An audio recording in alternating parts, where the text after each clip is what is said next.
I haven't heard any music yet. There it is.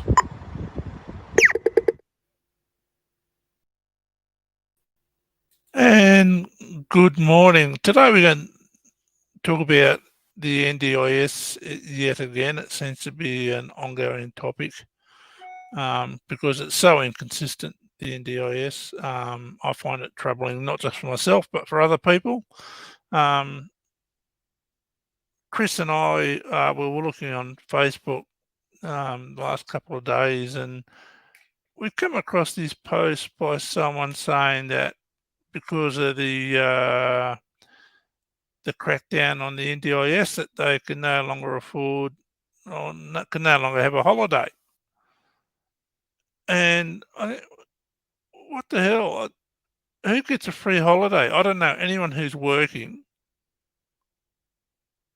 who gets a free holiday. I just don't understand why someone thinks they're entitled to a free holiday. I can understand the cost of an accessible one. I've found that myself. I hadn't had a holiday in 10 years. I found a place down at Bonny Hills, down near Port Macquarie. We looked at the standard room. It wasn't very accessible for me, so we got the accessible one, and the NDIS paid for the difference between the standard room and the accessible one, which freed up about, I don't know, $150. And when you haven't got much money, $150 is a lot of money. So, no, I don't think anyone on the NDIS should get a free holiday. Nobody else does, so why should a person with a disability expect a free holiday and the taxpayer? I think it's a little bit unfair, and that's the sort of issue that creates problems for people who are really trying very hard to access the NDIS, but for whatever reasons they can't get onto it. There's another post on Facebook where someone was saying that they've been looking after their spouse for 30 years. The spouse has motor neurons disease. And not only that, he was their main carer, sole carer.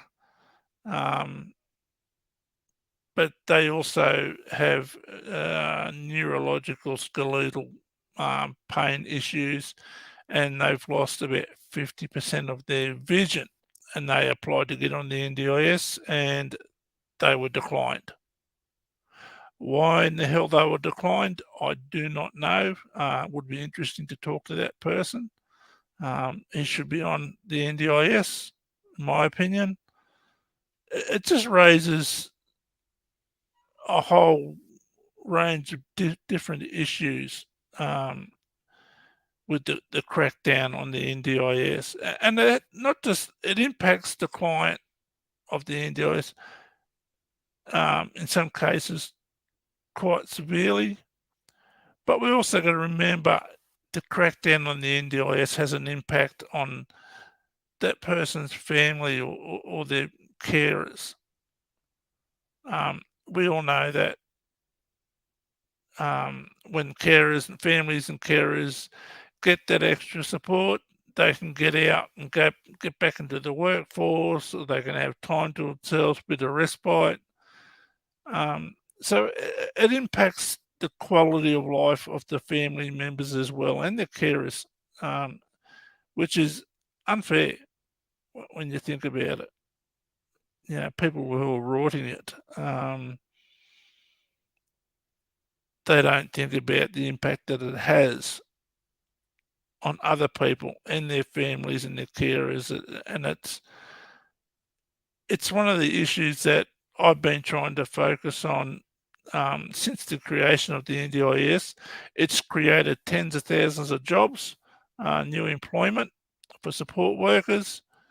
It also helps bridge the gap between the knowledge of what people with disabilities need to access their community, but also it impacts the family, like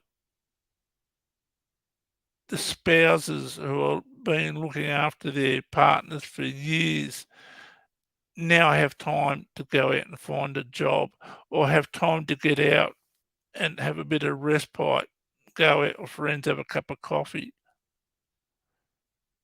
It all impacts. So everyone who's sort of doing things that they shouldn't be doing, it affects everyone, not just the other clients, but their family members as well. And it frustrates the hell out of me. It really does. It's with this crackdown. I've explained before that I have a spinal cord tumor.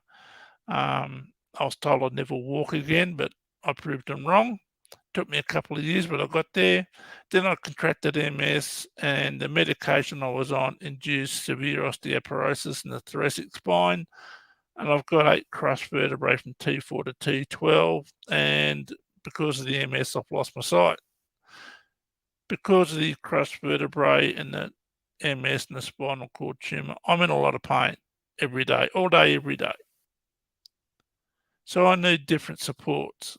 And one of those supports is a chair that I need to sit in at the computer because I'm up at 1 o'clock in the morning, 2 o'clock in the morning, and I'm there for 12 hours. Not straight, up and down, doing different things because I can't sit in one spot too long. The chair I'm using, it broke last week, and I applied for another chair, one a bit better quality, and I was told no because it's an everyday item. Well, it might be an everyday item to somebody else, but to me, it's something that I need. I need the back support.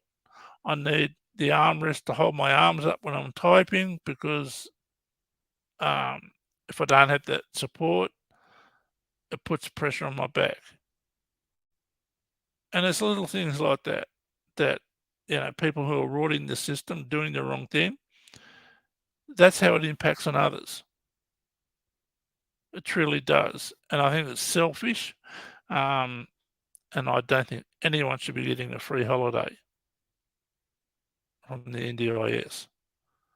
Maybe supports while they're on holiday, perfectly fine. But to have the whole holiday paid for, no, I don't agree with that. And the impact that it has on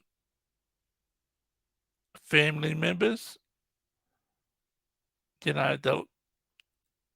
can end up affecting funding for other people who may not get the supports that they need from support workers or from equipment. It just makes life so much harder. It really does. I was watching the ABC interview with Bill Shorten and the 10th anniversary on the NDIS last week, and I thought it was quite good. Very well rehearsed with Bill Shorten.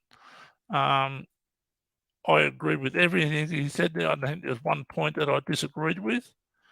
I think it was a good show. I think it was a bit too well rehearsed between Bill Shorten and the interviewer. But I didn't disagree with the thing Bill Shorten said. We need to look at reforming the NDIS so people aren't abusing it, rorting it from the clients, especially from service providers and from people, not from contractors doing home modifications. So I've experienced it myself. I wanted to put a veranda at the back.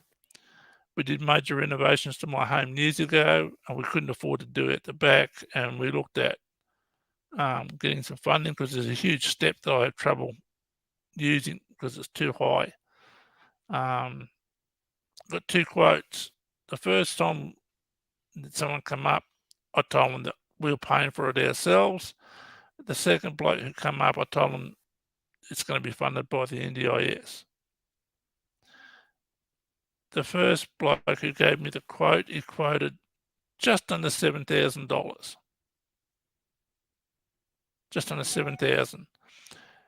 The second person who gave me the quote, who I told it was going to be through the NDIS, quoted just over $15,000. So that's what Bill Shorten was talking about, people rorting it. A cash cow. It's not a cash cow. It just frustrates the hell out of me, and I just wish people with disabilities would speak up a little bit more and be a bit more proactive. And I know I'm a bit guilty of this at times. When things are going well, I don't worry about it. I don't think about it because I'm too busy doing other things. When it doesn't go well is when I start talking about it and raising these issues. But we shouldn't be like that. We should be standing up for other people as well as ourselves. And if we can't come together as a group of people with disabilities and support each other, even if you don't agree with them, the other person, and they have genuine needs, I think regardless of what our own feelings are, we need to support people. We really do. I really appreciate people who are upfront and honest and speak their mind. And I really respect those people who speak up and help other people, support other people. And that's what we need to do. It's just, yeah, it's just frustrating, the way the whole system works. There's another person on Facebook who didn't say why, but they had trouble filling out the forms to apply for the disability support pension. So they asked them to fill out another form to Centrelink to get somebody to help you fill in the forms to apply for Centrelink. How is that accessible? How is that fair? He's got to apply for someone to support him for him to fill in forms to get onto the DSP. Just doesn't make sense. Just like it doesn't make sense for that person who has a spouse with motor neurons disease, who's lost 50% of their vision, and who has neurological and skeletal issues, pain issues. And they were declined from the NDIS. Why in the hell are they being declined? I know people where I live, they don't work. They're on the dole. They have kids. They feed them crap. The children misbehave because they don't have a good environment. The parenting skills aren't that great, but the diet isn't that great. So they're overactive and running around and yahooing and running around the middle of winter in t-shirt and shorts and no shoes or socks on. And these kids are on the NDIS. Why are these kids on the NDIS? Because they're hyperactive. It's not a disability. It's a behavioural issue. It's a dieting issue. It's a parenting issue.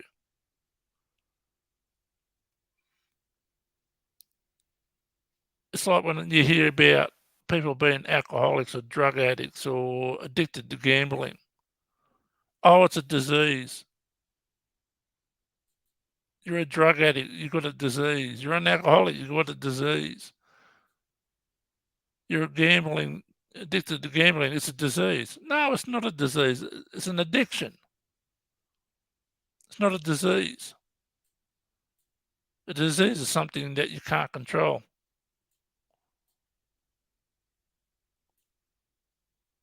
You can control the intake of alcohol and illegal drugs.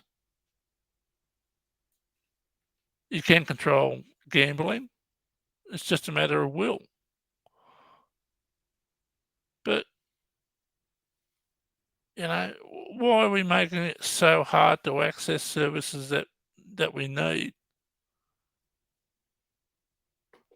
Bill Shorten mentioned that the NDIS is inconsistent, and it is.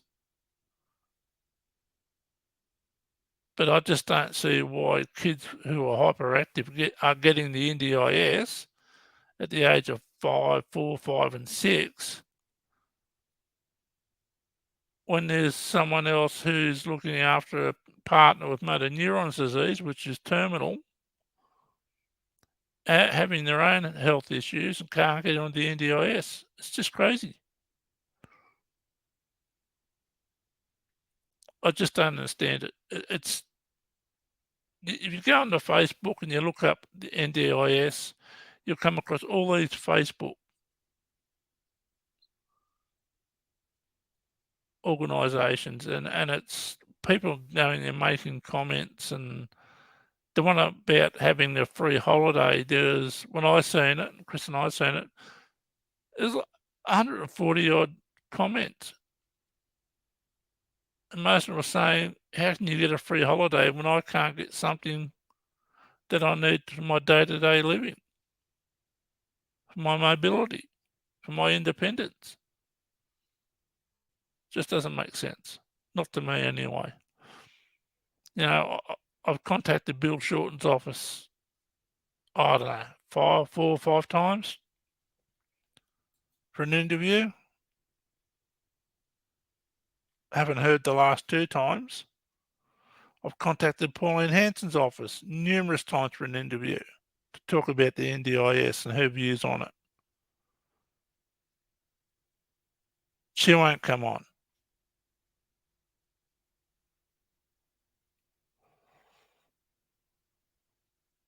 So I don't know. Anyway, that's if anyone out there is listening and you're having problems getting on the NDIS, or you're having problems getting stuff that you need, write to me, email me, let me know, and I'll try and do what I can to help. Yep. Oh, we've got Jack Rabbits on. He's just saying that you're raising a few good points there. You want to say hello? Oh, g'day, Glenn. Thanks for coming. Glenn's a staple on the YouTube channels that I go to. He's one of the nicest blokes you'll ever meet. And thanks for your comments, Glenn. Appreciate them. Yeah, it's people with disabilities need supports.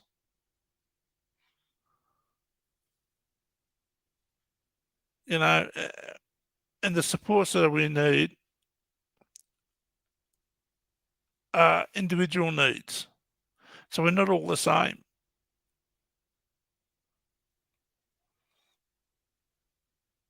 But to deny someone access to those supports while giving somebody else access to the NDIS who doesn't deserve it and shouldn't be on it is where I'd sort of draw the line. It's really frustrating the hell out of me. I see so many people screaming out. We all hear about the good things and the bad things about the NDIS, but the thousands and thousands of people are screaming out because they don't know what to do. They don't know where to turn. They don't know who to turn to. Yep. Oh, sorry. They don't know who to turn to for help. Why aren't we talking about these people? It's good to acknowledge all the people who have achieved their independence and life skills. We need to acknowledge that. We need to acknowledge the bad parts of the NDIS, but those thousands and thousands of people who are just screaming out for help and they're being ignored because we're all concentrating on the good and the bad, not the in between. And it's like I said before, it's like you're in the middle of the ocean treading water and you've got 3 options. 1, you keep treading water. 2, you just give up and sink. 3, you pray to God that somebody's going to come along in a boat and pick you up out of the water and save you. It's not easy. Not easy. And we are bloody lucky in this country to have the NDIS, because I don't think there's any other country in the world that has anything similar.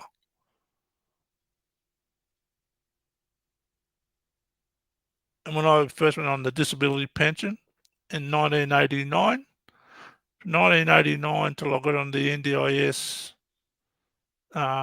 about 5 years ago, 6 years ago. I sat at home, I did nothing. I didn't watch TV, I didn't listen to the radio. The internet wasn't as good as it is now.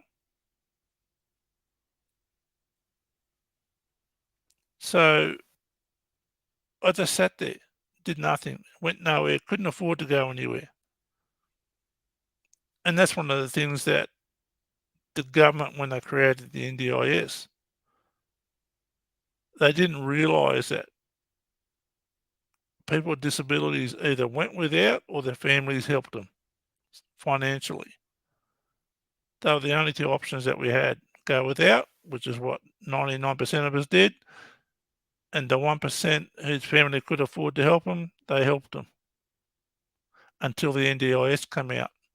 Now we get all these supports, so we're getting out and doing a lot more, and the NDIS is costing a lot more. So let's all band together, fix the problems with the NDIS, help those people that need helping, and advocate for them as well. Speak up for them.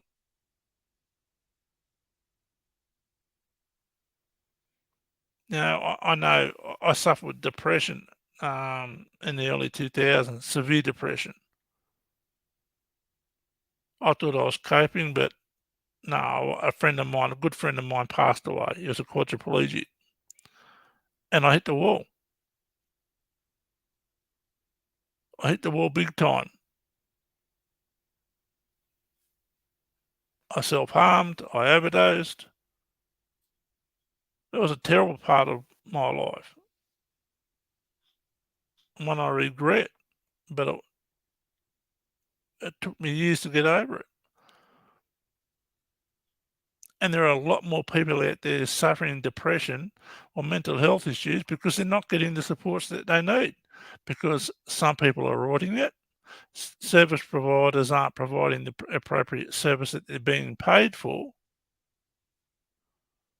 or they can't get on the NDIS.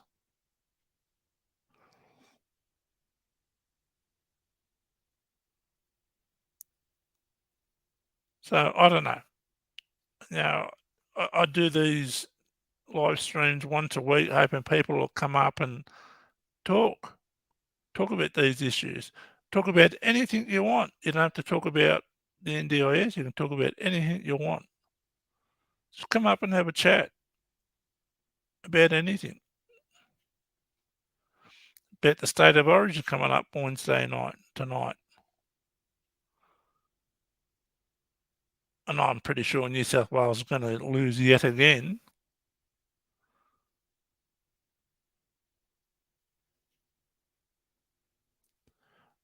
And I know Queensland, oh, we won 8 in a row or whatever it was. Yeah, big deal.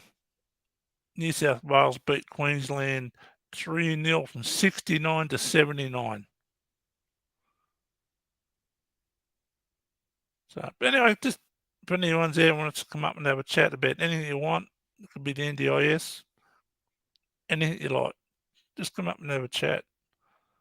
I don't know. Do you have anything you'd like to raise, Chris? No.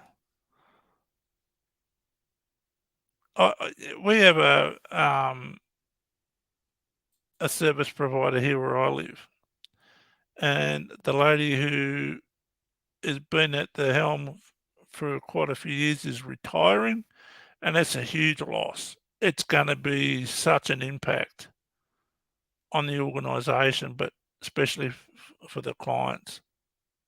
She is very much loved and respected because of her hard work and her dedication to helping people with disabilities. I've known this person since the mid-90s.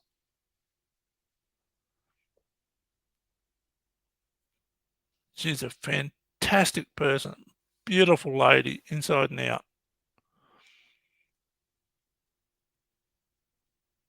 And when she leaves, it's going to be, yeah, the organisation is going to feel it, but the clients of the organisation are going to feel it. She's really very much loved and respected in this area. I don't know anyone who has anything bad to say about her. So if she's listening, thank you from the bottom of my heart for all the hard work and all the dedication that you provided to people with disabilities for decades. Your dedication and your sacrifice and your hard work, it's appreciated by everyone, especially me, because I know what you've done over the last 20 odd years. Now we have brilliant people like this who are going to retire. And the person is not going to be able to fill her shoes. They're going to have to make their own mark. But yeah, it's just another person that we're going to lose that's so good at what they do. And it's sad. Sad for us, but good for her. She's retiring and spending time with her family. So good luck. All the best. And I think last time I did the live stream was talking about a service provider based in Tamworth who covers west from Weewar to east of Armidale, south to Gunnedah, up to the Queensland border. And I think we worked out, Chris, it was like 110,000 square kilometres that they cover by themselves.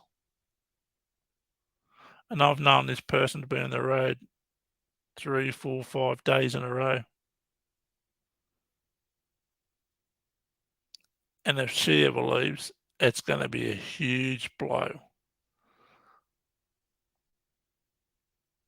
So we've got a lot to be thankful for, even though that there are issues with the NDIS, but yeah, I don't want to sound like I'm sitting here whinging, but when something goes wrong, I'm the first one to put up my hand and raise the issue, but I'm also the first one to put my hand up and say, thank you, appreciate what you've done, good work. I've done it for decades. So anyway, if there's anyone in chat? Okay. But if anyone in chat wants to come up and say hello and talk about anything you like, just come up and have a chat. It'll be good. Glenn, who's in, I don't know if he's still in chat. He was in chat. He's quite the artist. He's from Louisiana in the US. Obviously, being blind, I can't see his artwork, but apparently he's very good at what he does. And I think he's just starting to sell some of his artwork. So go to YouTube and look up Glenn the Jack Rabbit Lambright, and it's spell it the way it sounds. Yeah. Well, I don't have much more to talk about, so I sort of get onto YouTube and I look around at different channels and come across some good ones and come across a few bad ones. And there's professional trolls out there as well. I've got a troll. They've come onto my YouTube channel and disliked all my videos. Chris and I were sitting there killing ourselves laughing at it because what they don't realise, even if you dislike something, it still helps to the analytics of my channel. So thank you for disliking my videos. I appreciate it, and it does help. It's funny. That was funny, wasn't it, Chris? It's hilarious. So I'm officially a YouTuber now because I have my troll. I have a troll. Officially have a troll, which is great. I mean, it's yeah. So yeah, the person who doesn't like the videos, come up and tell me what you don't like. I don't care. Or just leave a comment in the comment section. It'd be interesting to get some feedback. Yeah, disliking the videos, especially when you fight the fight with bureaucracy, and you get called, you're either an advocate, an activist, or a troublemaker. It depends who you're talking to. I've been called all three where I live, so I don't care. It's funny. Yeah, really, really funny. But the ABC's got the thing out they put out at the interview last week about people with disabilities on social media platforms. They're going to provide support. I did apply. I haven't heard back. I'll be interested to see what they say, because I would like to get more coverage and talk more about the NDIS and all those thousands of people who are struggling. But I also like to talk about the funny things too. And there's a lot of things that we can laugh at.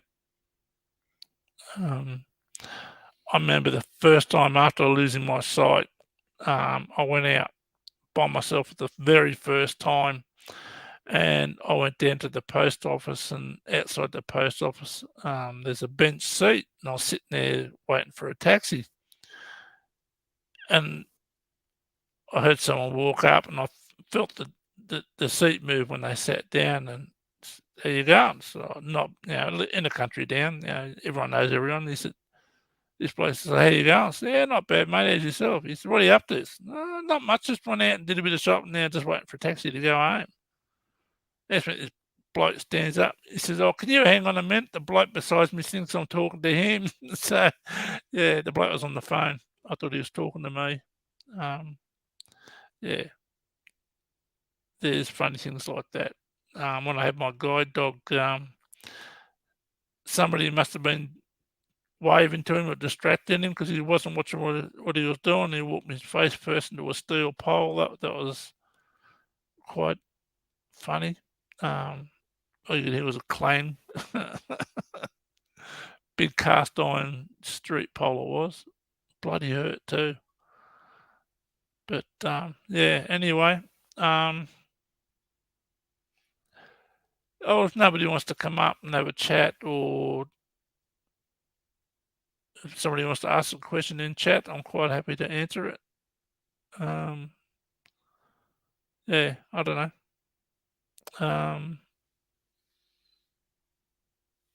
I'll be interested to hear. Sorry. I do have one thing about audio description. Oh, yeah. Chris just reminded me. I subscribe to Binge, or one of my daughters does, and they don't have audio description. So I contacted them, asked them if they have audio description, and they sent back, so we have captioning there for people who can't hear. I said, send an email back. So no, I don't need captioning because I'm blind. I need audio description. And I gave a brief description it was, and they sent an email back saying, yeah, no, we don't have it. We're not going to get it, basically.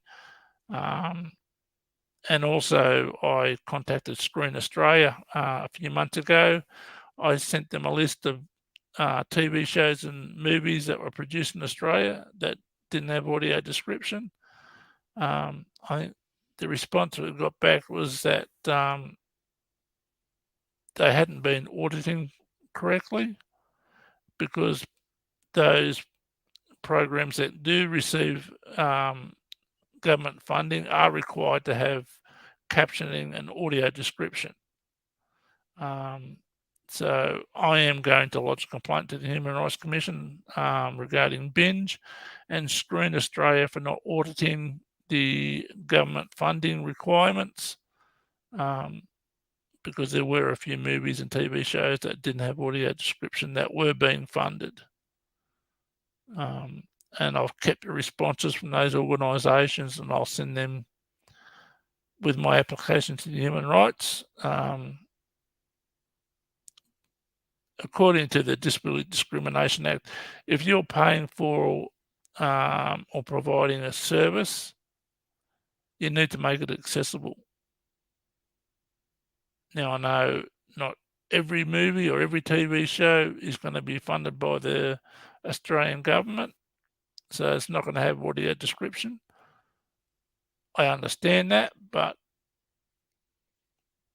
those programs or movies that do get government funding are required to have it, and I am going to lodge a complaint. So I will be keeping everyone updated on that. I should be creating that application next week and sending it off, and I'll be keeping everyone up to date with the whole process. Yeah, it'll be interesting. I've done this before to the Human Rights Commission with my local council. The CBD and in the mall, they used to have A-frame signs and display tables and pot plants and vending machines up against the shop front. And for a cane user, that's their trip hazards. That whole process took about 11 years. I ended up having conciliation between myself and council. Council said, we'll go and get our own expert legal advice, which they did do, and that came back. And I'm paraphrasing what one of the councillors said. He stood up at a meeting and said, I can't go into detail of what the letter was from the lawyers, but it basically said if this goes to the federal court, we'll lose, so we need to move them out, move the signs out. So this council knows, and this area knows that once I dig my heels in, that's it. I'm not going to give up. I'm going to keep going until I win. It's just the way I am. I've always been a fighter. Struggled my whole life with different things. So yeah, it'll be interesting to see what happens with Binge and Screen Australia. I'll keep you updated. No questions in chat? No questions in chat. All right, we might just leave it there. Thanks for everyone coming in. And thanks, Glenn. Always good to see you. And I'll talk to you all next week. Thank you.